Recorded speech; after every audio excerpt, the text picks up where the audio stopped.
when in this charming cathedral city of Salisbury, a former Russian spy and his daughter are attempted assassination with a really specific nerve agent.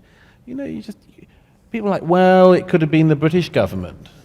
Oh yeah, the British government's very keen to poison people in cathedral cities with nerve agents. Yeah, they're always doing that. But how do we as a country get back to a situation where reasonable, healthy skepticism is an appropriate way to make decisions?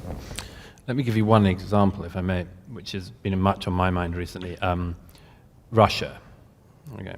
I've written a lot on foreign policy and international affairs, but Russia happens not to be a specialism of mine, but I'm interested in it. I have quite a lot of friends involved.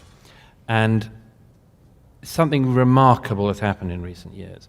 There was a time in the last decade when it was really very hard to alert people to Vladimir Putin's nefarious activities. People didn't really care that much.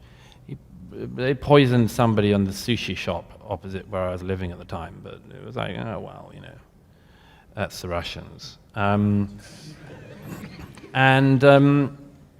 so it was sort of hard to wake people up about that subject, about kleptocracy in Russia.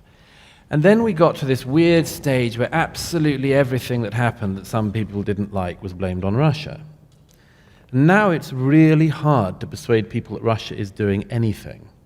They either say that it is controlling the entire world, every single plebiscite, every vote is organized by the Russians and so on, or they just believe that the FSB and its sister organizations are just sort of sitting around throwing paper darts at a wall somewhere in Moscow.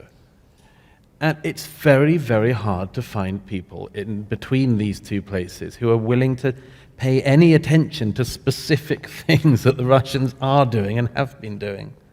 So that when, for instance, sorry to be local about this, but when in this charming cathedral city of Salisbury, a former Russian spy and his daughter are attempted assassination with a really specific nerve agent.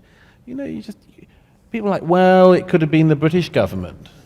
Oh yeah, the British government's very keen to poison people in cathedral cities with nerve agents. Yeah, they're always doing that. But if they wanted to blame it on the Russians, that'd be a perfect way to do it. Yeah, exactly. It's a sort of, it looks like a false flag, And I didn't, as I say, and I'm not a Russia expert, so I don't have time to look at every single issue of it. I'm just aware that we're losing the reasonable place in which a reasonable discussion would be had.